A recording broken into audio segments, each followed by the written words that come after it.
Hello everyone, मेरा नाम मनोज श्रीवास्तव है। मुझे एसएससी सीजीएल 2017 के थ्रू सेंट्रल एक्साइज इंस्पेक्टर की पोस्ट मिली है। जैसा कि आप लोग ने मेरी पिछली वीडियो देखा होगा, जहां पे मैंने बोला था कि मैं अपनी नेक्स्ट वीडियो लेके आऊंगा जो स्ट्रेटजी बेस्ड होगी।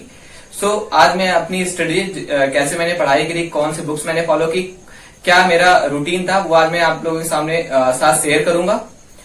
मुझे बिलीव है कि आप लोग भी वो चीजें फॉलो करके अपने मार्क्स को बहुत ज्यादा इंक्रीज कर सकते हैं और सीजीएल को अपने फर्स्ट अटेम्प्ट में क्रैक भी कर सकते हैं। मेरे बारे में brief introduction. My name is Manoj Srivastava, roll number 3010086353।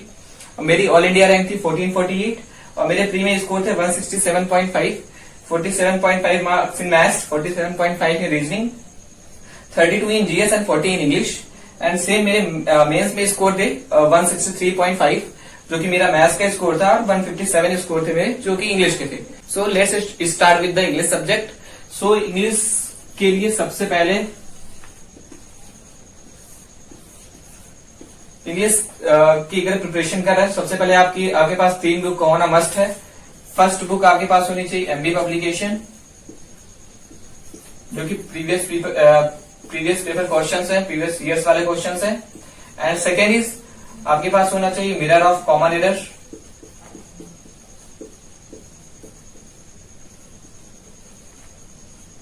And third जो बुक है आपके पास होनी जरूरी है वो है link to Paramount.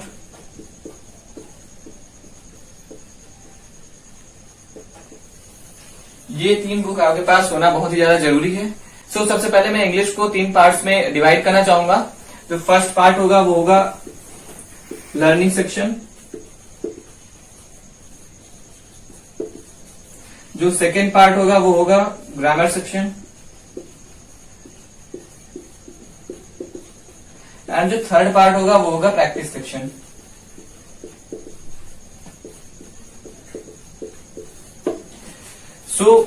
Learning section में सबसे पहले आपको पढ़ना पड़ेगा एंटोनिम सिनोनिम्स, सेकेंड हो सकता है idioms and one words, and third is misspelled.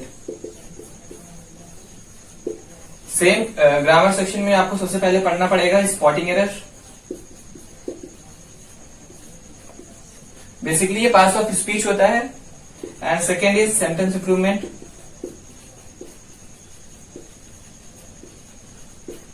And third is fill in the blanks,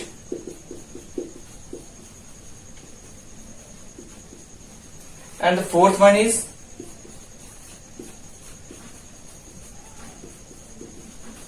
narration, and last one is voice. ये 5 चैप्टर्स हैं, 5 चीजें हैं जो आपको ग्रामर सेक्शन में कवर करनी है। एंड प्रैक्टिस सेशन में सबसे पहला आता है पैसेज, जिसको हम बोलते हैं reading comprehension RC. And second is cloze test, and third is PQRS, जिसको बोलते हैं sentence arrangement. And fourth one is आपको यहाँ पे न्यूज़पेपर रीडिंग करनी है।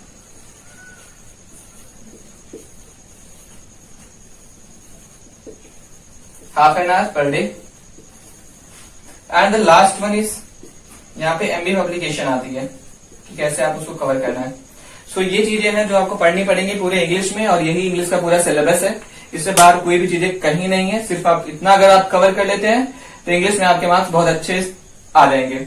सबसे पहले लर्निंग सेक्शन में एंटोनिम सिनोनिम से स्टार्ट करते हैं।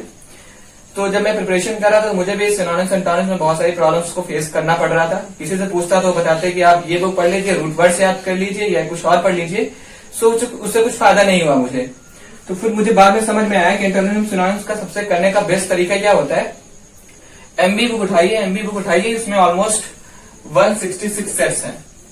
एमबी बुक उठाइए, 166 सेट्स हैं। आराम से 2 से 3 दिन बैठिए और सारे के सारे हर सेट्स के पीछे जो वर्ड्स हैं ऑलमोस्ट 40 to 50 होंगे, सारे के सारे सेट्स उठाइए और उसको 2 से 3 दिन के अंदर पूरा का पूरा लिख लीजिए एक A4 साइज के पेपर में।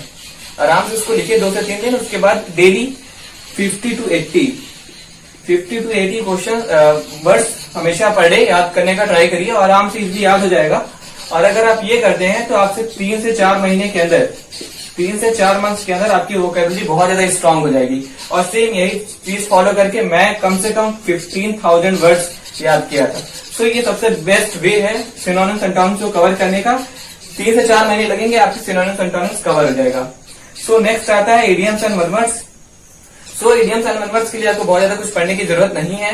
एमबी पब्लिकेशन उठाइए, वहां पे स्टार्टिंग का जो पोर्शन है इडियम्स एंड वर्ड्स का वो आराम से पढ़िए, आराम से आपका उससे बाहर कुछ नहीं आता। सेम चीजें वो है, वो पढ़ लीजिए तो आपका इडियम्स एंड वर्ड्स पूरा तैयार हो जाएगा, कोई दिक्कत नहीं है। और ये जो मिसस्पेल्ड है, मिसस्पेल्ड बेसिकली कुछ होता नहीं है, ये वन वर्ड्स होते हैं या फिर सिनोनिम्स एंटोनिम्स के ऐसे वर्ड्स होते हैं जो थोड़े कंफ्यूजिंग होते हैं। तो अगर आप वन वर्ड्स इडियम्स या फिर वन वर्ड्स या एंटोनिम्स सिनोनिम्स अगर आप पढ़ रहे हैं तो उसको वर्ड्स को अच्छे से ध्यान से देख के पढ़िए, तो आराम से आपका मिसस्पेल्ड यहाँ से कवर हो जाएगा। सो यहाँ पे कोई दिक्कत आपको प्रॉब्लम नहीं करेंगी।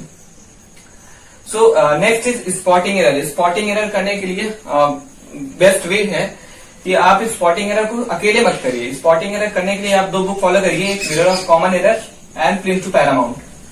सो मैं बताता हूँ आपको mirror of common error and plinth to paramount को साइमल्टेनियसली कैसे करके स्पॉटिंग एरर को 100% तक आप करेक्ट कर सकते हैं। सो स्पॉटिंग एरर करने के लिए बेसिकली 2 बुक फॉलो करना बहुत जरूरी है। First one is spotting error, first one is Neetu Singh plinth to paramount and second is mirror of common error.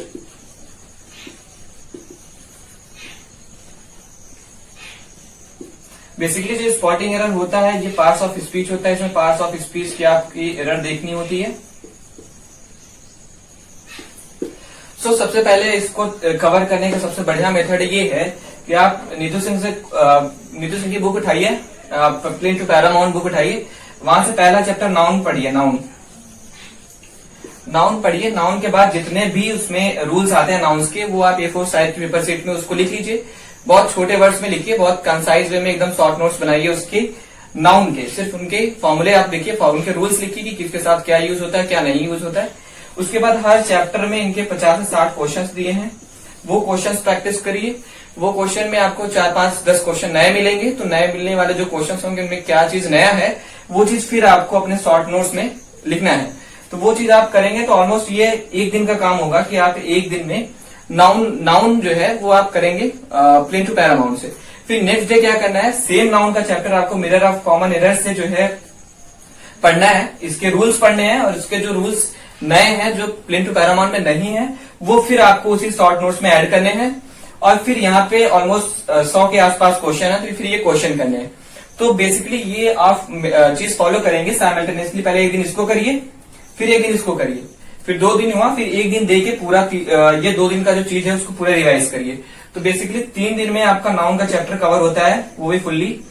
तो ऐसे अगर आप करते हैं नाउन के लिए, प्रोनाउन के लिए, वर्ब के लिए, एडवर्ब के लिए, एडजेक्टिव, प्रीपोजिशन, कंजंक्शन, तो ऑलमोस्ट 30 डेज लगेगा और सारी आपकी पार्ट्स ऑफ स्पीच कवर हो जाएगी और 30 डेज में आपके सारे रूल्स कवर हो जाएंगे। फिर आप यहाँ पे 10 दिन दीजिए, 10 दिन में सारे जितने आपके मास्टर नोट्स हैं, जो आपने मास्टर नोट्स बनाया है जिसमें आपने नीतू सिंह का और मिरर ऑफ कॉमन एरर का फॉर्मूला लिखा है, वो आप 10 दिन में पूरा रिवाइज करिए।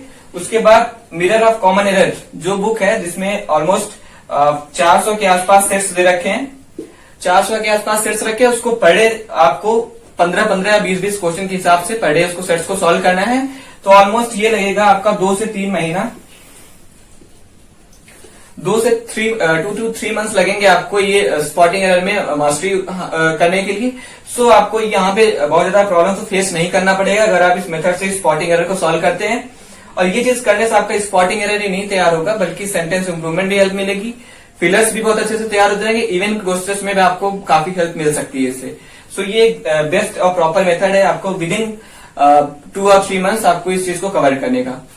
सो हमारा थर्ड सेक्शन आता है जो कि प्रैक्टिस सेक्शन होता है। सबसे पहले यहाँ पे आता है पैसेज। पैसेज के लिए ज्यादा परेशान होने की जरूरत नहीं है, आराम से एमबी बुक उठाइए, वहां पे मेंस के सेट्स हैं, मेंस के सेट्स में आपको पैसेज मिल जाएंगे। तो आपका टारगेट होना चाहिए कि 2 पैसेज पर डे करना है, 2 क्लोजेस पैसेज पर डे करना है और 10 PQRS पर डे करने हैं। अगर आप इतना करते हैं तो 3 से 4 महीने के अंदर आप यहाँ पे बहुत अच्छा परफॉर्म कर पाएंगे। यहाँ पे कोई हार्ड एंड फास्ट रूल नहीं है कि यहाँ पे आपको ये चीज करने के बाद आपका यहाँ पे स्कोर अच्छा आ जाएगा। ये सिर्फ प्रैक्टिस है जो आप चीजें यहाँ पे कर सकते हैं। और ये जो न्यूज़पेपर रीडिंग है ये आप हाफ एन आवर करते हैं, कोई सा भी आर्टिकल पढ़िए, कोई सा भी चीज पढ़िए, बस एक फ्लुएंसी में पढ़ते जाइए फ्लुएंटली कि आपको पढ़ने के बाद चीजें समझ में आ जाए कि यार किस टॉपिक के या कौन सी चीज किस चीज के बारे में ये चीज चल रही है। तो इतना करने के बाद आप newspaper reading half an our अगर 2 to 3 मंथ्स करते हैं तो आपको बहुत सारा हेल्प मिलेगा पैसेज में। इवन कई एग्जाम्स में ऐसा देखा जाता है कि न्यूज़पेपर ही direct as a cloze test या पैसेज में पूछ लिया जाता है। सो वहां पे आपको काफी ज्यादा हेल्प मिल सकता है। सो नेक्स्ट आता है हमारा एमबी पब्लिकेशन। एमबी पब्लिकेशन में ऑलमोस्ट है 166 सेट्स, और इसको कैसे टैकल करना है उसके लिए मैं बहुत अच्छा मेथड लेके आया हूं, बहुत अच्छी स्ट्रेटजी लेके आया हूं जो मैंने फॉलो की थी। सो आप एमबी पब्लिकेशन के बारे में देखते हैं।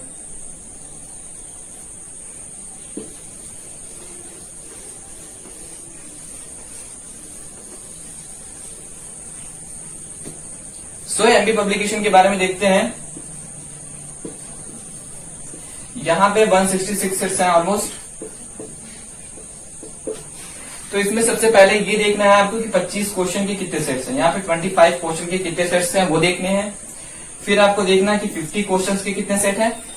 ऐसा नहीं है कि आपको डायरेक्ट फर्स्ट सेट से स्टार्ट करना है और लास्ट तक जाना है, ऐसा बिल्कुल नहीं करना है। अगर आप ऐसा करते हैं तो आप कवर नहीं कर पाएंगे, पूरी बुक कवर नहीं कर पाएंगे, आपको बहुत ज्यादा फ्रस्ट्रेशन होगा, आप करने में बहुत सारी प्रॉब्लम्स को फेस करना पड़ेगा। बट जो मैं मेथड बता रहा हूँ वो अगर आप फॉलो करते हैं तो विदाउट एनी डाउट आप आराम से उसको टैकल कर सकते हैं। तो सिर्फ 25 क्वेश्चन के आपको कितने सेट्स हैं वो लिखना पड़ेगा, 50 क्वेश्चन के कितने हैं वो लिखना पड़ेगा, उसके बाद 100 क्वेश्चन के कितने सेट हैं और 200 क्वेश्चन के कितने सेट्स हैं वो आपको लिखना पड़ेगा।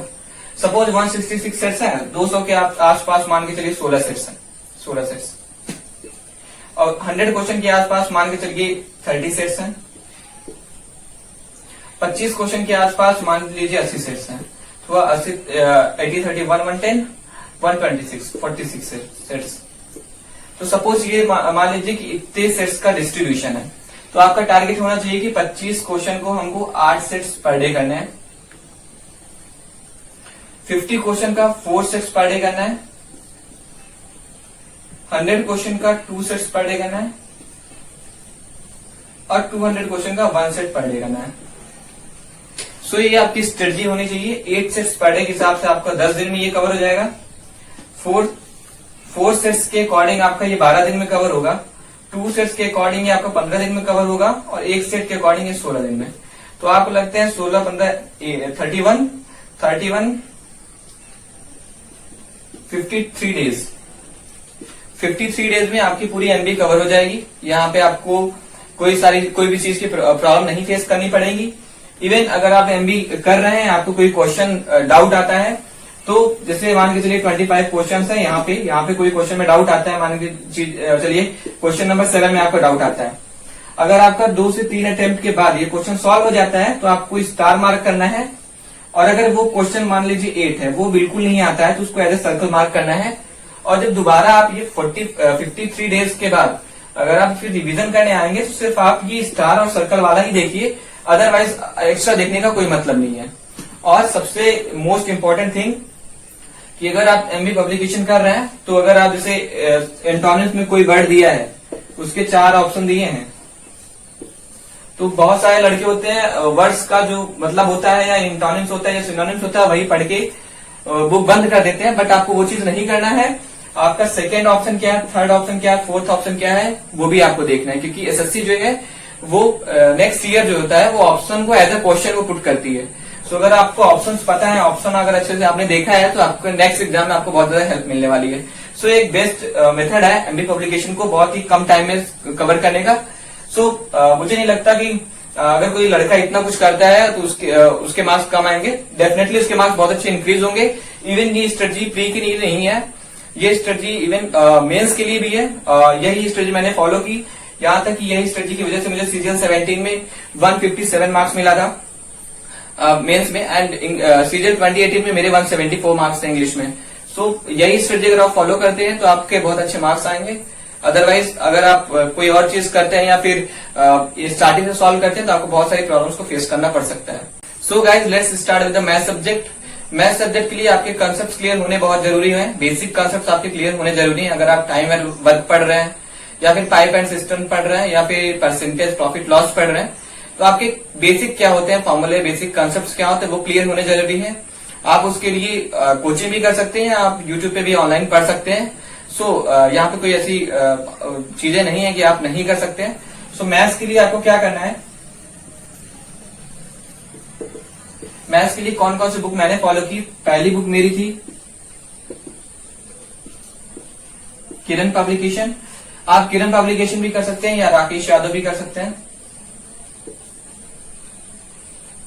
दोनों में मेन डिफरेंस ये आता है कि किरण पब्लिकेशन में सिर्फ प्रीवियस ईयर क्वेश्चंस हैं, बट राकेश यादव में प्रीवियस ईयर क्वेश्चन के अलावा भी उन्होंने कुछ अपने अलग से क्वेश्चंस डाल रखे हैं।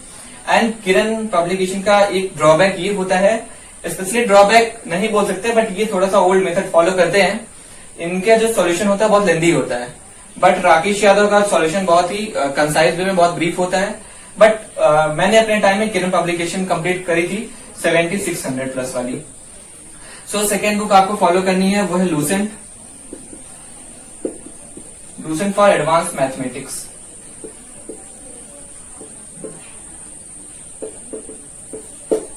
सो लूसेंट एडवांस मैथमेटिक्स कवर करना है, लेकिन लूसेंट तो आप करेंगे, लूसेंट तो बहुत अच्छी बुक है, बट प्रॉब्लम ये है कि यहाँ पे मेंसुरेशन मिसिंग है। इस लूसेंट वाले बुक में मेंसुरेशन नहीं है, तो अगर आप इससे आपका एडवांस बहुत अच्छे से तैयार हो जाएगा, बट यहाँ पे मेंसुरेशन जो टॉपिक है वो आपका इसमें नहीं है, तो आप इसमें थोड़ी सी प्रॉब्लम फेस करेंगे। तो मेंसुरेशन को अगर आपको क्लियर करना है तो आप एक बुक आती है कैट की बुक आती है, quantum CAT by Sarvesh Verma, जो मैंने पढ़ी थी। तो आप कैट वाली बुक से आप मेंसुरेशन कर सकते हैं, ज्योमेट्री कर सकते हैं, इवन नंबर सिस्टम कर सकते हैं। ये 3 बुक आपको कैट से करनी है। और लूसेंट को आपको मल्टीपल टाइम्स रिवीजन करना है। किरण को आपको बहुत, या राकेश यादव को, जो भी आपको सुटेबल लगे वो आपको मल्टीपल टाइम्स रिवीजन करना है। और ये तो रही सिलेबस, लेकिन अब जो इसका अप्रोच है वो कैसे करना है वो मैं आपको बताता हूँ। सो बेस्ट अप्रोच है किरण या राकेश यादव को कंप्लीट करने का। ये नहीं है कि हमको पर डे 2 घंटे मैथ सॉल्व करने हैं। 2 घंटे अगर हम पर डे मैथ सॉल्व कर रहे हैं तो हमारे यहाँ पे इस समय almost 9000 plus previous year questions हैं, तो उसको करने में तो बहुत टाइम लग जाएगा। सो ये चीजें बिल्कुल नहीं करनी है। हमको सिर्फ क्वेश्चन वाइज स्पेसिफिक होना है। हमको सिर्फ टारगेट ये करना है कि हमको 200 क्वेश्चन पर डे करने हैं। 200 क्वेश्चन पर डे करने हैं। 200 क्वेश्चन पर डे मैंने फॉलो किया था, और जो 7600 प्लस वाली बुक है उसको मैंने 35 दिन में कवर किया था। सो 200 क्वेश्चन पर डे आप करते हैं तो कोई भी टॉपिक आपका 3 से 4 दिन में कवर हो जाएगा, क्योंकि मैक्सिमम 6 से 700 के आसपास क्वेश्चन है, तो 3 से 4 दिन में कवर हो जाएगा। और इतने ज्यादा क्वेश्चन करने के बाद आपका प्लस पॉइंट ये होता है कि आपको कॉन्फिडेंस हाई होता है। और अगर आप 9000 प्लस वाली बुक अगर सॉल्व करें तो आपको 45 डेज में ये पूरी मैथ्स कवर हो जाती है। अगर आप नंबर सिस्टम पढ़ रहे हैं तो नंबर सिस्टम का 200 क्वेश्चन पर डे करिए, चाहे आपको इसमें 3 घंटे लगे, चाहे 4 घंटे लगे, चाहे 5, चाहे 6, चाहे 7, डजेंट मैटर। आपको 200 क्वेश्चन पर डे करने हैं तो करने हैं। इससे क्या होगा, पहले दिन मान के चलिए आपको 7 घंटे लगते हैं, दूसरे दिन आप 6 घंटे में करेंगे, तीसरे दिन इवन 5 घंटे में कर सकते हैं, क्योंकि आपकी इफिशियंसी बढ़ जाएगी इतने ज्यादा क्वेश्चन करने के बाद। सो सबसे अच्छा तरीका है कि आप 200 क्वेश्चन पर डे करिए। सबसे बढ़िया तरीका है कि आप 200 क्वेश्चन पर डे करिए। और करने का तरीका ये होना चाहिए कि मान के चलिए पहला है क्वेश्चन, या दूसरा है, या तीसरा है, या चौथा है, 5वां। मान के चलिए पहला क्वेश्चन आपसे हो गया, दूसरा हो गया, तीसरा नहीं हुआ, तीसरा बिल्कुल ही नहीं हुआ, या फिर डाउट 2 तरीके से आता है। पहला डाउट आता है कि जो क्वेश्चन आपसे बिल्कुल नहीं हुए, और दूसरा डाउट ये आता है कि आपसे 2 से 3 अटेम्प्ट के बाद वो क्वेश्चन हो जाता है, या फिर सॉल्यूशन देखने के बाद आपका हो जाता है। तो अगर मान के चलिए तीसरा क्वेश्चन ऐसा होता है कि 2 से 3 अटेम्प्ट के बाद आपका हो जाता है, और आपको लगता है कि अगर मैं फिर से दोबारा इसको करूंगा तो आराम से टैकल कर पाऊंगा, तो आप इसको स्टार करिए। नेक्स्ट ऐसे आइए, 4 क्वेश्चन हो गया। 5th क्वेश्चन में डाउट, अब लगा कि यार ये नया क्वेश्चन, इसको कुछ पढ़ा ही नहीं है, ये कैसे होगा, बिल्कुल नहीं है, तो उसको सर्कल बनाइए। इससे क्या होगा कि अगर आप 600 क्वेश्चन है मान के चलिए नंबर सिस्टम में, तो आपके पास आराम से 40 क्वेश्चन ऐसे होंगे जो स्टार और सर्कल वाले होंगे। तो ये 45 डेज करने के बाद अगर आप रिवीजन करेंगे तो आपको फिर से 600 क्वेश्चन रिवीजन नहीं करना है, फिर से आपको ये 40 वाले क्वेश्चन जो हैं, जो स्टार वाले हैं और ये सर्कल वाले हैं, इसको अटेम्प्ट करना है। इसको अगर आप अटेम्प्ट करेंगे तो 2 से 3 अटेम्प्ट के बाद, 2 से 3 अटेम्प्ट के बाद ये आपके दोनों क्वेश्चन हो जाएंगे। और इवन 2 से 3 टाइम्स रिवीजन करने के बाद आपकी पूरी बुक बहुत अच्छे से तैयार हो जाएगी। सो ऑलमोस्ट 45 दिन लगेंगे आपको एक बार करने में, और सेम ये तरीका फॉलो करेंगे। नेक्स्ट 45 डेज लगेंगे आपको 3 से 4 टाइम्स रिवीजन करने में। सो ये आपके 3 महीने के अंदर आपकी पूरी मैथ्स आराम से कवर हो जाएगी, जैसा मैंने किया था। मैंने 6 महीने में पढ़ के, और पहली बात तो ये है ना कि मैंने मेंस के लिए कभी कोचिंग नहीं की। मेंस के लिए मैंने मैथ्स की कोई कोचिंग नहीं की थी कि ये सिर्फ किरण जो हुआ, और उसके बाद लूसेंट और क्वांटम कैट, ये सारी चीजें सिर्फ मैंने प्री के लिए पढ़ा था, और वही चीजों को मैंने एज अ मॉक टेस्ट देख के और थोड़े से क्वेश्चन बैंक और तैयार करके मेंस के लिए प्रिपेयर किया। सो अलग से आपको मेंस के लिए कोई करने की जरूरत नहीं है, सिर्फ यही चीज अगर आप करते हैं तो मेंस के लिए इनफ है। So let's start with the reasoning subject.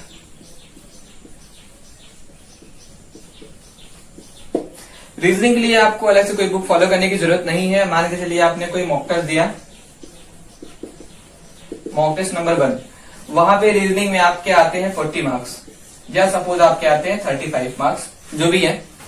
अब इसमें आपको लगा कि यार कि 3 चैप्टर्स जस्ट लाइक एक कोडिंग डिकोडिंग हुआ, या सिलॉग हुआ, या फिर नंबर सिस्टम हुआ, नंबर सीरीज हुआ, ये आपके 3 चैप्टर्स ऐसे हैं जहां पे आप मार्क्स नहीं कवर कर पा रहे हैं, जहां पे आपके क्वेश्चंस गलत हो रहे हैं या आपको नहीं आता। तो फिर ये मॉक टेस्ट आपको देना है, एक वीकली में एक देना है, एक वीक में एक मॉक टेस्ट देना है।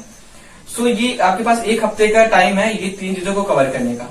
तो सबसे बढ़िया वे है आप यूट्यूब पे जाइए, आराम से इन तीनों के जो चैप्टर वाइज हैं, बहुत सारे ऑनलाइन ट्विटर्स है, वो बहुत अच्छे से कवर किए हैं। तो आप आराम से ये चीजों को आराम से 2-2 दिन देके इसको कवर कर लीजिए। फिर नेक्स्ट वीक जब आप मॉक टेस्ट देने आइए, फिर यहाँ पे देखिए कि आपको कौन सा चीजें गड़बड़ हो रही है। अगर आपकी ये यहाँ से 3 जो सब्जेक्ट हैं, जो 3 टॉपिक है, वहां से अगर आपके क्वेश्चन गलत हो रहे हैं, इट मीन्स आपने जो पढ़ा है आपका कंसेप्ट है वो क्लियर नहीं है। सो उसके बाद फिर से क्लियर करिए। और अगर इसके अलावा भी आपके पास कोई सपोज डाइस का क्वेश्चन आपका गलत हुआ, तो फिर नेक्स्ट वीक के लिए फिर डाइस अच्छे से पढ़िए।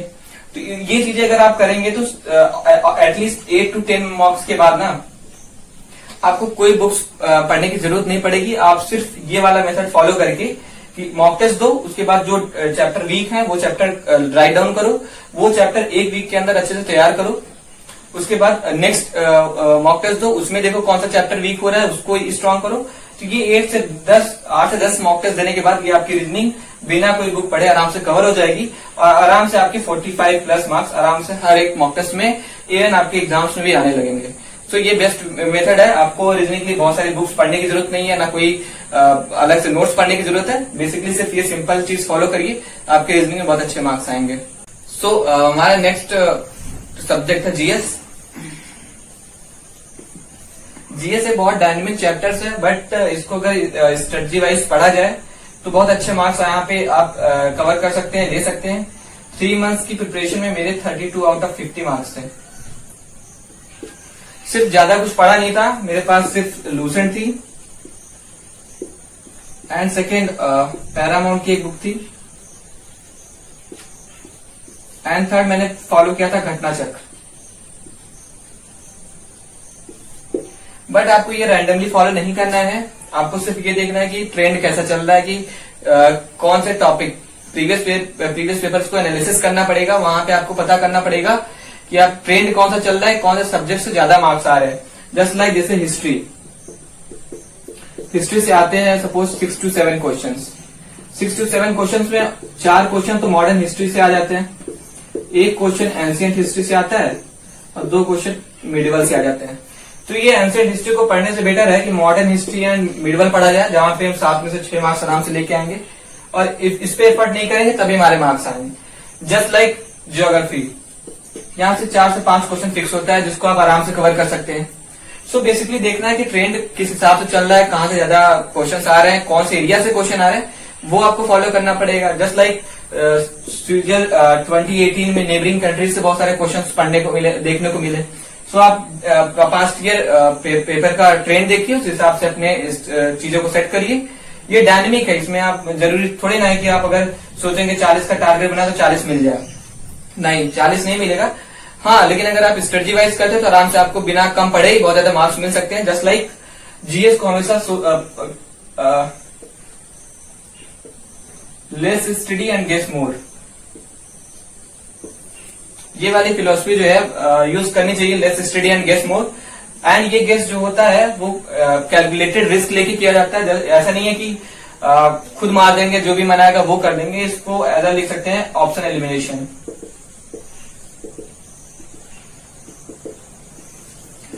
ऑप्शन एलिमिनेशन आपको सीखना पड़ेगा जीएस में बहुत ज्यादा अच्छे स्कोर करने के लिए। अगर आपको कोई भी हो यार 25 क्वेश्चन में सबको 15 क्वेश्चन से ज्यादा किसी को नहीं आता, 15-16 क्वेश्चन होता है, किसी को नहीं आता, लेकिन मार्क्स लेके आते हैं 40-45। तो सबसे बेस्ट इनका तरीका क्या होता है? Option elimination. और ऑप्शन एलिमिनेशन नॉर्मल ऐसे नहीं आता है, इसको अगर आप बहुत सारे मॉक टेस्ट की प्रैक्टिस करेंगे, वहां आपको आइडिया मिल जाएगा कि कौन सा ऑप्शन एलिमिनेट करना है, कौन सा नहीं करना है। क्योंकि वहां पे अगर आप बहुत सारे 40 से 50 मॉक टेस्ट देके जा रहे हैं तो आपको पता चल जाएगा कि आप 2 ऑप्शन तो होने नहीं है, जो नेक्स्ट 2 बचेंगे उसमें कौन सा होगा, किसकी प्रोबेबिलिटी ज्यादा है, वो आप मॉक टेस्ट के थ्रू यहाँ पे गेस करके बहुत अच्छे मार्क्स लेके आ सकते हैं। सो ये बेस्ट वे है जीएस को टैकल करने का। और इसके अलावा सबसे मेजर पोर्शन जो यहाँ पे रोल प्ले करता है वो है करंट अफेयर्स। तो करंट अफेयर्स के लिए आपको स्पीडी एक बुक आती है, 1 ईयर वाली ले लीजिए। उसके बाद स्पीडी को आराम से थॉरली आप अगर रीड करते हैं तो आपको जितने भी करंट अफेयर से क्वेश्चन आते हैं आराम से टैकल हो जाएंगे।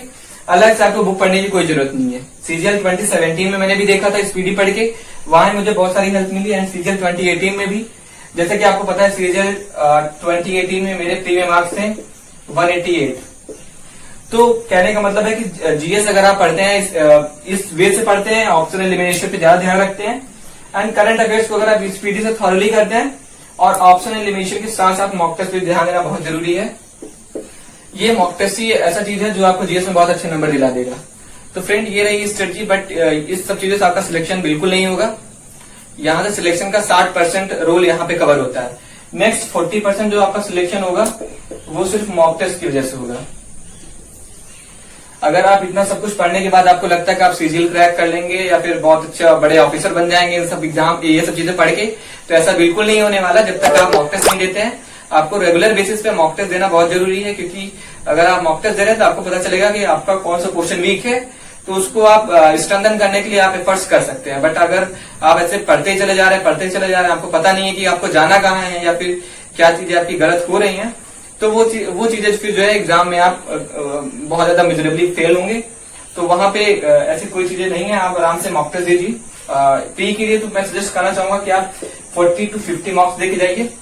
और जो मैंने स्ट्रेटजी मैथ्स और इंग्लिश के लिए बताई है वो प्री के लिए नहीं है, वो सिर्फ प्री के लिए नहीं है, वो मेंस के लिए भी है जो मैंने फॉलो की। बट हाँ ये है कि मेंस के पहले आपको 40 मॉक टेस्ट आपको मैथ्स के लगा के जाने हैं, 40 इंग्लिश के लगा के जाने हैं, फिर आपको बहुत अच्छे मार्क्स लाने से कोई रोक नहीं सकता। सो फ्रेंड्स यही तरीका है आपको सीजीएल में सक्सेस पाने का, वही फर्स्ट अटेम्प्ट में अगर ये सारी चीजें आप करते हैं तो आपको सिलेक्शन लेने से कोई रोक नहीं सकता। अगर आपकी भी अभी कोई क्वेरीज हैं तो आप मुझे कमेंट्स में लिख सकते हैं, मैं वहां पे रहूंगा आपकी क्वेरीज को रिजॉल्व करने में। और अगर आपके फर्दर कोई डाउट्स होते हैं तो वो भी लिख लीजिएगा या फिर मुझे कांटेक्ट कर लीजिएगा। सो मैं हमेशा आप सबके लिए रेडी रहूंगा आप लोगों की हेल्प करने के लिए। होप आप लोग इससे बेनिफिट मिलेगा एंड आप लोग भी आराम से सीजीएल को क्रैक कर सकते हैं undoubtedly. So thank you all.